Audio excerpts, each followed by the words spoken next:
Bueno, pues les dejo entonces con la pastora Miriam. Amén. Gloria a Jesús. Dios les bendiga a todos. Amén. Amén. Dios les bendiga más. Amén. Alabamos al Señor en esta noche preciosa y para mí es una bendición hermosa también el poder estar aquí en la casa de mi hija, gloria a Dios, de mis hijos y de mi nieto, gloria al Señor, porque pues verdaderamente para cualquier madre sería una bendición. Amén. Así es que damos gracias también a Dios que según estuvimos orando el domingo pasado, ¿verdad? Por la sanidad de ellos, de ella y del nene, hemos visto que Dios, ¿verdad? Ha obrado y ya están mucho mejor, gracias a Dios. Así es que gracias al Padre también por ello. Amén. Le voy a pedir perdón porque me voy a mover hasta a donde está mi guina, ahí mismo, porque voy a usar de base el espaldar del mueble para poder predicarles desde aquí o traer la reflexión desde aquí. No, porque es que quiero usar la base para poner la Biblia y el celular. Pero si quieren mover esta silla y esta otra para allá, no hay problema, tampoco me molesta, ¿verdad? Que perdónenme ustedes a mí, porque entonces quedo de espaldas a Le traigo la silla. ellas están bien ahí, yo creo que ellas no. Lo único que el cuello puede ser que mañana por la mañana amanezcan con dolor en el pecho, pero declaramos en el Señor Jesucristo que eso no va a pasar. Alabado sea Dios. Bien, gloria al nombre de Jesús. Les voy a invitar a que estemos puestos en pie y los que tengan su Biblia y los que no en el celular, busquemos en el Salmo número 112. Salmo número 112. Alabado Jesús. Es una breve reflexión, ciertamente, pero a mí me gustó mucho esta reflexión y la quise compartir hoy con ustedes. Gloria a Dios. Salmo número 112. Lo voy a leer completo porque es cortitito. Alabado sea Jesucristo el Señor. Santo. Vive Dios. Y también busquen el Salmo 19, el verso 14. Lo dejan ahí marcadito pendiente, pero primero voy a leer el 112. Alabado Jesús. Si lo tienen pueden decir amén. Amén.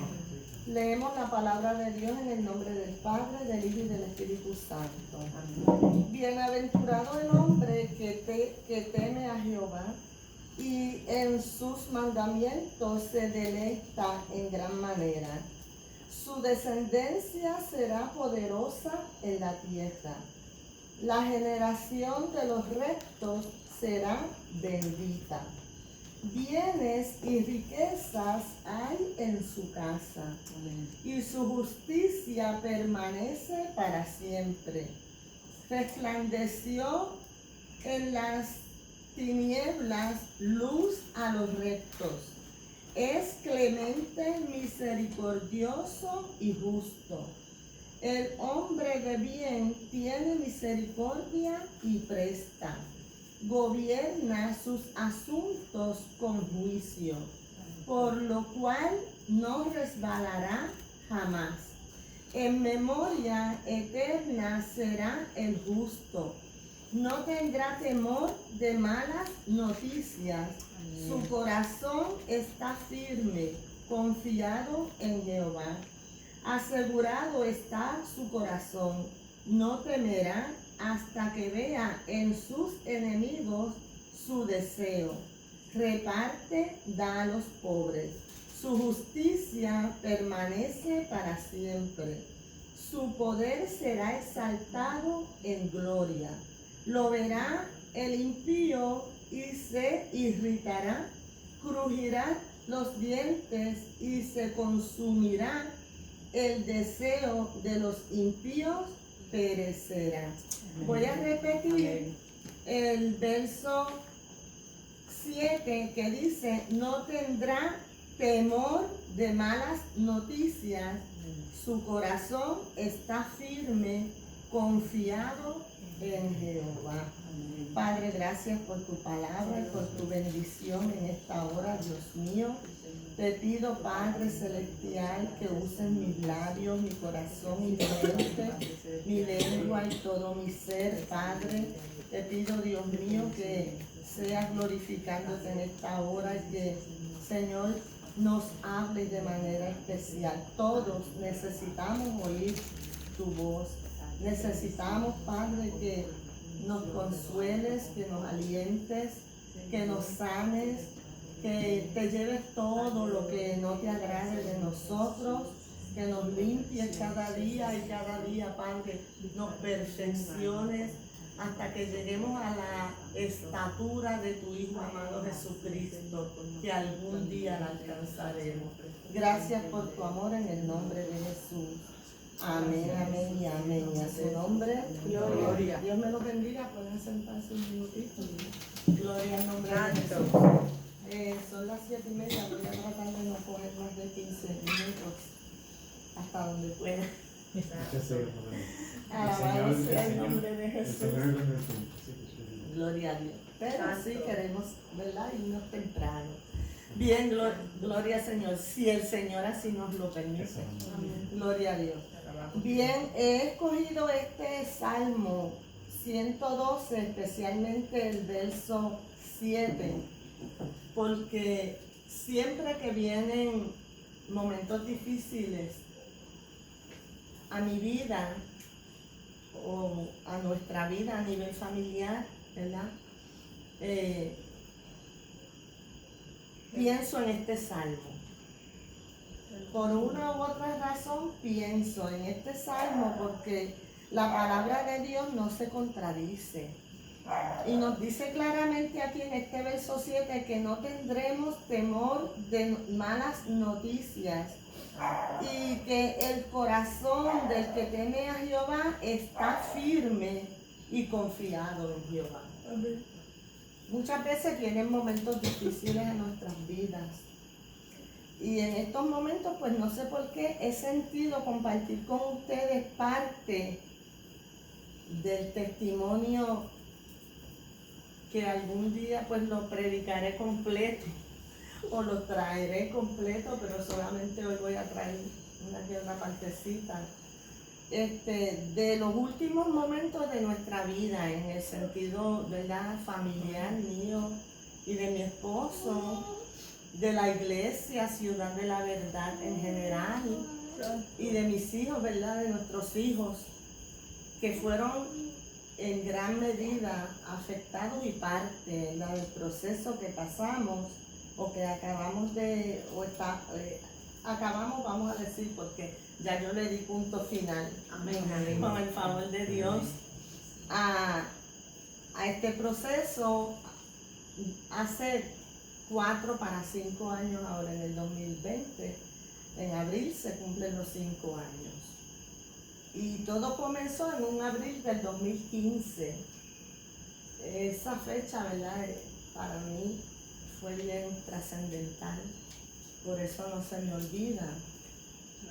Yo recuerdo que fue un lunes cuando estaba dando clase de capellanía en la iglesia.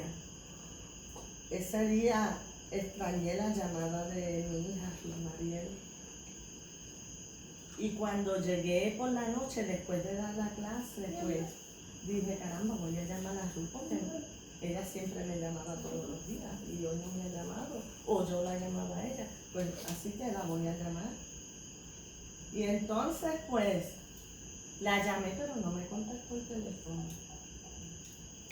Y así estuve, yo llegué como a las 10 a mi casa y así estuve como hasta las 12 de la noche tratando de comunicarme y no conseguí comunicarme. Pero entonces dije, bueno, pues voy a llamar a su esposo, ¿verdad? Que fuera su esposo en ese entonces. Voy a llamarlo para ver qué está pasando. Y cuando lo llamo, pues él me contesta y me deja, él estaba trabajando porque en ese entonces él estaba trabajando un tercer turno. Y me dice que Ruth Mariel estaba enferma, que estaba en esos momentos en la casa de una amiga y que él no podía darme muchos detalles, pero que sí, ella estaba bien delicada. Inclusive me dijo pues que ella estaba hablando incoherencias, que él no entendía y que pues que no sabía qué le estaba pasando con esa actitud. Entonces, ustedes saben cuando Dios nos hace una promesa, que nosotros sabemos con seguridad y con certeza decimos, la promesa de Dios se cumplió y no falla. O sea, Dios dijo esto y Dios no es mentiroso. Entonces, también sabemos que aunque sabemos que la promesa de Dios no falla, el enemigo es un experto en sembrar dudas en nuestras mentes, ¿verdad? Entonces, Ruth Mariel desde pequeña es un testimonio, desde bebé, porque ella nació a los 7 meses y ya ustedes saben el testimonio, ¿verdad? De cuando Dios obró en ella en el parto y la sanó, y Dios hizo cosas hermosas. A los 5 años ella fue dada de alta de espasmos mioclónicos infantiles de los más severos. Ella nació negrita, moradita. Ya ustedes saben lo hinchita que es ella. Pero ella nació negra y fue a consecuencia de que a mí me tuvieron que hacer cesárea de emergencia en el parto. Ella, a pesar de que era 7 mesijas y quería salir, pero no podía. Y era que estaba atravesada en la barriga y no podía salir porque estaba atravesada. Y si hubiese tardado un poco más, el médico le dijo en ese entonces a mi esposo que no nos hubiésemos salvado ni la criaturita, ni yo, ni la mamá. Y entonces, gracias a que, ¿verdad?, que Dios obró y me hicieron cesárea de emergencia y a las millas, pues entonces ella pudo nacer, pero inmediatamente de mi barriga la trasladaron rapidito a intensivo con un respirador artificial y demás, y así estuvo en incubadora, con ese respirador artificial por espacio de un mes en el área de intensivo que le llamaban Nicupicu. Yo no sé si todavía le llaman así, pero le decían, ella está en Nicupicu, Nicupicu, en el área de intensivo Nicupicu y pues no la asegura. Esa fue ¿verdad?, el diagnóstico que le dieron a mi esposo. Pediatric Intensive Care Unit. Ok, viste, yo sabía que algo tenía que... Pediatric Intensive Care Unit. Gracias, Gregory, gracias. Neonatal Intensive Care Unit. Ajá, bueno, muchas gracias, Gregory. Es que yo trabajo en un hospital y teníamos también eso. Qué bien. Ok, pues entonces, nosotros, yo quería salir del hospital con mi nena, pero no pudimos. Tuve que abandonar el hospital y dejarla a ella allí en el área de intensivo y entonces tenía que ir todos los días, me tenía que sacar la leche materna, llevarla, más tenía que ir y lactarla también un rato allí y dejarle la lechecita que le llevaba. El asunto fue que ella estuvo durante un mes, estuvimos bajo esa situación. Llegó el momento en que entonces por fin me la dieron de alta porque la nena entonces poco a poco fue progresando. Me la dan de alta, pero al mes de haberme la dado de alta, la nena empezó a hacer unos movimientos erráticos, raros, lo cual cuando le consultaron, yo creía que era que le daba frío, pero cuando le explicamos al pediatra, pues el pediatra se asustó muchísimo y me la refirió. Ahí mismo cogió el teléfono y llamó a un neurólogo pediátrico. Y no se me olvida el nombre de ese neurólogo porque se llamaba igual que estamos hablando hace 29 para 30 años atrás. Y me acuerdo que se llamaba Rafael Hernández Colón. Y no era el gobernador. Pero no se me olvida nunca el nombre del neurólogo, ¿verdad? Por eso. Y entonces, pues, ese neurólogo le mandó a hacer todos los estudios de la cabecita, ¿verdad? Los electroencefalogramas cada cierto tiempo. El primer electro que le hicieron dio totalmente positivo. Y el diagnóstico fue espasmos mioclónicos infantiles, de los más severos en infantes. Entonces recuerdo que desde ahí pues ya yo venía padeciendo un poquito en términos de los nervios porque pues fue un embarazo inesperado y otras cosas más que no, ¿verdad? No voy a entrar en esos otros detalles, ¿verdad? Porque sería muy largo y nos amaneceríamos. Pero sí, en resumidas cuentas, el Señor prometió sanidad y después que el Señor promete sanidad, la nena empezó a mejorar y los estudios que le hacían, los electroencefalogramas que le hacían de cada cierto tiempo comenzaron a dar negativo.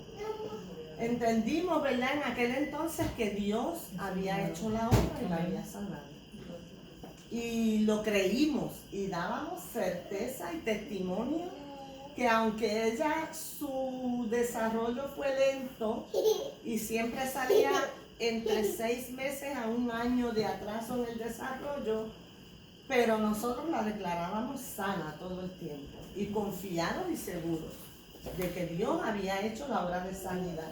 A los 5 años me la dan de alta, el neurólogo la da de alta y nosotros felices.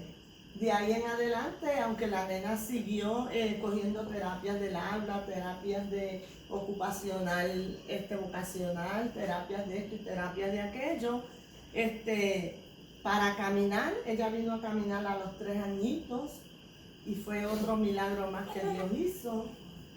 El asunto es que sabíamos con seguridad, mi esposo y yo estábamos totalmente seguros en la promesa que Dios había hecho, que Dios había sanado a nuestra hija. Y entonces, pues, ¿qué sucede? Que ella creció y yo siempre dije que Dios lo hizo para confirmar que la obra que Él había hecho en ella era real. Pues mis 3 hijos, le doy gracias al Padre, salieron con buenísimos promedios en la escuela, siempre salían con muy buenas notas y demás, pero de los 3, ella era siempre la que sobresalía. Y entonces yo dentro de mí decía, esto es Dios para decirnos a nosotros que Él fue el que hizo la obra y que la obra que Él hace es la mejor. Aunque yo sabía que Dios había hecho también en mis otros hijos y que era lo mejor, porque los 3 eran buenísimos, pero era una confirmación de Dios. Siempre lo pensamos así. Y pues ya ustedes saben el resto de la historia, que ella siempre quería ir a estudiar a Mayagüez, algo que salía de su propia iniciativa, y lo logró, gracias al Señor.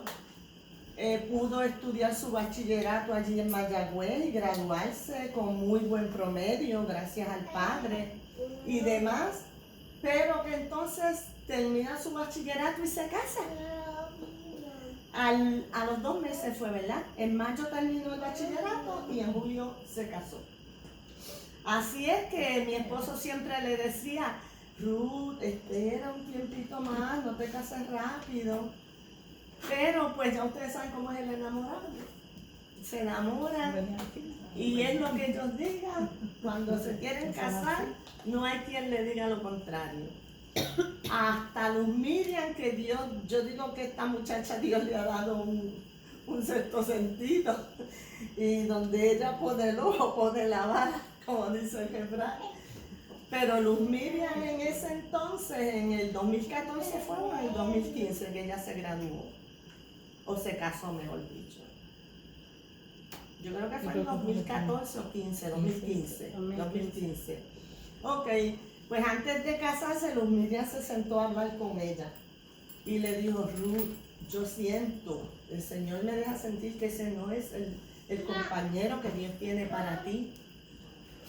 Y se lo dijo claro, pero como ella estaba enamorada, pues, hay quien le dijera que no se casara. No, es que tú, ya ustedes saben. Bueno, se casó y qué padre no anhela, ¿verdad?, que un hijo sea feliz. O sea, el mayor anhelo y deseo de un padre es que su hijo sea feliz. Más cuando se casa, ¿verdad? Antes de Ruth Mariel cumplir el año de haberse casado, fue ese abril del 2015, pues ella se casó en el 2014, en julio del 2014. Y en abril del 2015, antes de cumplirse el año de casada, fue que ese día yo no recibí la llamada de acostumbrada de ella. Y ya yo sabía que algo pasaba. Entonces, resulta que de ahí en adelante, pues de emergencia, mi esposo y yo en 2 días tuvimos que hacer maletas y volar, sacar pasajes y volar e irnos. Ahí fue cuando dejamos a Alex a cargo de la iglesia, que una vez más, Alex, mil gracias.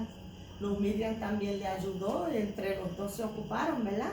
Mil gracias también a Luz Miriam. Y ahí pues fue que comenzó esa odisea de nosotros en el 2015, que hasta los otros días estuvimos batallando. Fue terrible, fueron años bien difíciles.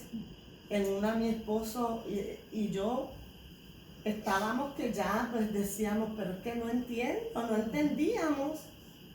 El enemigo, ustedes saben que es loco con poner dudas en nuestra mente. Lo primero que el enemigo nos puso en la mente era que ella estaba convulsando, tenía que ser que estaba convulsando de nuevo. Pero entonces Luz Miriam siempre decía, mami, pero no puede ser porque el Señor la sanó. Y si el Señor la sanó, es imposible que ella esté convulsando otra vez. Pero el enemigo, hermano, cuando estamos pasando por un proceso difícil, y aquí es que quiero que nosotros meditemos bien. Cuando estamos pasando por procesos difíciles, cuando estamos, ahorita Alex cantó una canción, una de las alabanzas que cantó, que la segunda que cantaste, Alex, que decía que aunque viniera el vendaval, algo así, o la tormenta. Porque el valle de sombra. No temeré porque Él está. Porque tú estarás conmigo. Está conmigo. Hermanos, cuando creamos, cuando estamos en ese ojo del huracán, qué difícil es repetir esas palabras. no temeré porque tú estás conmigo. Puede ser que ahora lo cantemos y lo sintamos y sabemos que es así. Sabemos con certeza y seguridad que es así. Aquellos discípulos que estaban en medio del mar, en la barca, y vieron como el mar, la tempestad se levantó y veían a Jesús dormir en la barca. ¿Qué fue lo que hicieron? Fueron y lo despertaron. ¡Despierta! Eres tú el único que duermes. Y nosotros aquí, en esta tempestad. Y Jesús tranquilo durmiendo. Pero qué difícil se nos hace a nosotros mantenernos tranquilos cuando vemos la tormenta. Cuando estamos en medio de la tempestad. No se nos hace para nada fácil mantenernos quietos y decir, no, yo estoy tranquilita y quietecita porque Dios está conmigo y la Biblia dice, no tendré temor de malas noticias. O sea, las cosas van y vienen y yo me voy a quedar quietecita porque aquí no va a pasar nada porque Dios está conmigo y yo no tengo que tener temor de malas noticias. Así se supone que sea. Pero en realidad, en nuestro momento, ¿pensamos de esa manera? ¿Lo creemos en ese momento? Mire, hermanos, ahí es cuando más vulnerables estamos, es cuando más el enemigo dice a tirarnos dardos, para que dudemos de esta promesa, para que dudemos de esta palabra y para que no lo creamos. Yo siempre predicaba allí en aquel altar de Ciudad de la Verdad. Siempre predicaba y decía que había que mantenerse confiando en Dios, que a Dios no lo podíamos cuestionar. Sin embargo, tengo que ser sincera en esta noche con ustedes y decirles cuántas veces allá en Carolina del Norte, yo siempre les decía, a Dios no lo podemos cuestionar. A Dios no tenemos que entenderlo. A Dios lo que hay que obedecerlo. ¿Se acuerdan de esas palabras que yo unas cuantas veces les di? Sí. No hay que entenderlo. Sí. Mira cómo mi hija hace. Porque se acuerda bien clarito que muchas veces lo prediqué. Y es así. Es la palabra de Dios que no la vamos a refutar. Pero en el momento de la tempestad, mi hermano, en el momento en que estamos en el ojo del huracán, bueno, ustedes han estado en el ojo del huracán y nosotros también. Y qué difícil es cuando sentimos que el ojo como que se apacigua y decimos, no, estamos en el ojo, pero deja que venga el virazón. Porque así es que nos expresamos, ya mismo viene el virazón, ya mismo viene la virazón. Y sabemos que cuando entonces viene el otro lado de la tormenta, que es la virazón, ahí es que con fuerza ataca. Y con más vientos más fuertes se siente. Hermanos, y cuando estamos en medio de ese ojo y de esa virazón, de la tormenta, qué mucho nos duele, qué fuerte es, qué difícil se hace la prueba. Nos podremos mantener en ese momento repitiendo estas palabras. No tendré temor de malas noticias. Mi corazón estará firme, confiado en Jehová. Deberíamos, pero nuestra parte humana no nos deja. Nuestra parte carnal no nos deja. Y por otro lado, el enemigo que nos odia a muerte no nos deja. Cuán difícil se nos hace mantener esa confianza en nuestro Dios. Pero hay una parte espiritual dentro de nosotros, que es la parte de Dios en nosotros, que es la parte espiritual, el Espíritu Santo con nosotros, que nos dice, sigue confiando. Yo soy, yo no te dejo. Pero en ese momento batallamos con lo que el Espíritu Santo nos dice y nos deja sentir, y lo que humanamente estamos sintiendo, en las dudas que el enemigo nos está poniendo en nuestra mente. No es fácil. Quiero decirles que en esos días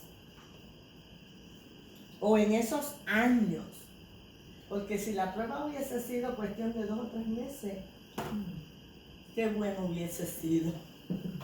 Pero no duró 1 mes, ni 2, ni 3, ni 10, ni siquiera 12, duró más.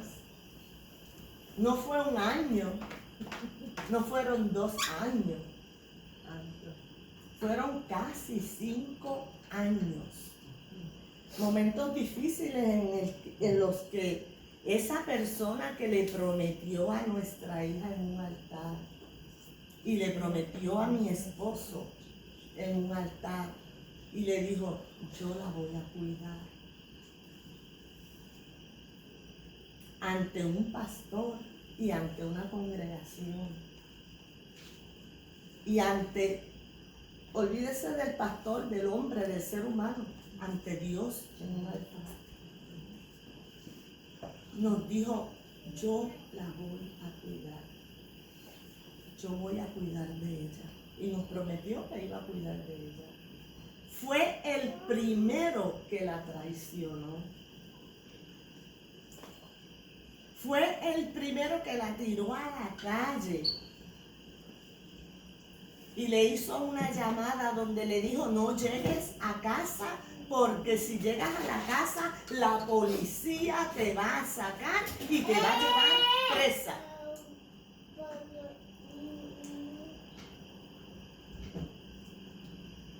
Y con todo y eso nosotros tener que ir ante una corte, ante un juzgado, donde lo que se estaba debatiendo allí, la abogada hablaba en inglés, esos americanos de allá de Carolina del Norte, el acento es tan difícil que a veces uno ni los entiende, aún sabiendo un poquito uno de inglés, uno ni los entiende bien, porque el acento es... El asunto es que no es fácil, y más si son morenos, los que están hablando, que hablan como tan... Sí, yo tengo Gregory sabe, porque yo sé que él ha vivido mucho tiempo allá.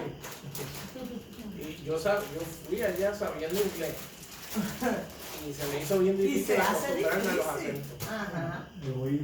Los acentos. Sí, en los acentos, porque no es lo mismo. Los que O sea, viven en Boston si tú tienen hablas un con un acento, puertorriqueño igual que tú, como los dos tienen más o menos el mismo acento, puede ser que se entiendan.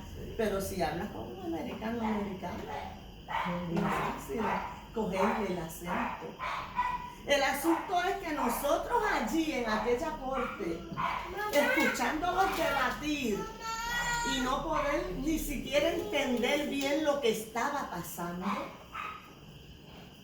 Y eso no es lo difícil, hermano. Para mí, honestamente, lo más difícil es tener que ir a enfrentar al que yo consideraba mi hijo. Mi hijo.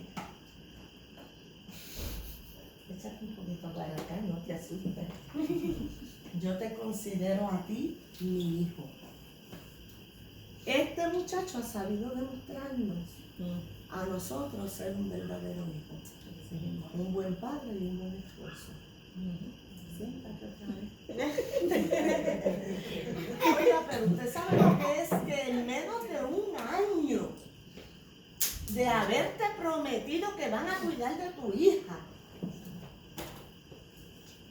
en menos de un año ya tú tenés que ir a investigar qué está pasando. Y mi esposo y yo hablábamos allí y decíamos, entre nosotros, porque no podíamos hablar muy alto, porque las paredes oyen. Y decíamos, es que tiene que estar pasando algo más, porque no es normal que una muchacha que se casó tan enamorada y tan feliz, antes de que pase un año, ya esté como está ella, hospitalizada. Ruth estuvo como un promedio de 3 a 4 veces hospitalizada en un hospital psiquiátrico y me la hospitalizaban involuntariamente, bajo un maltrato psicológico terrible que Papo y yo estábamos tratando de descifrar, pero que no podíamos porque la persona era bien astuta y bien disimulada. Entonces Ruth estaba tan enamorada de su esposo y ella quería ser tan feliz que ella quería salvaguardar su matrimonio por encima del sufrimiento que estuviera pasando. Amados, son momentos en que el ojo del huracán azota. Yo no sé cuántas veces alguno de ustedes haya estado bajo el ojo del huracán y en qué momentos. Puede ser que quizás ahora no, pero quizás esté en tu mente pasando. Me acuerdo de aquellos días que yo estuve pasando por el ojo del huracán, bajo esta y esta tormenta. Y quizás estés pensando, realmente no es fácil, yo tampoco las pasé muy fácil que digamos. O no las estoy pasando muy fácil que digamos. Y Dios quiera que no, en un futuro nos pueda pasar. Dios quiera que no, a ninguno se repita una situación parecida o igual o qué sé yo. Sea con los hijos, sea con un vecino, sea con un familiar, sea con un amigo, sea con quien sea. No es fácil. Y son momentos que no son fáciles. Se afecta tu situación matrimonial, se afecta tu situación familiar, se afecta tu situación con tus hijos, se afectan tus hijos. Y tú ves cómo hasta tus hijos y hasta los hijos de tus hijos, ese bebé que hoy está ahí cogiendo. Yo sé que en el vientre de mi hija sufrió momentos. Y mi hija embarazada los pasó. Mi hija embarazada los pasó. Pero, amados, fueron momentos duros de verdad. Fuertes. Sin embargo, hubo momentos en que en aquellas 4 paredes, porque en esos apartamentos allá en los Estados Unidos, hermanos, son 4 paredes allí, uno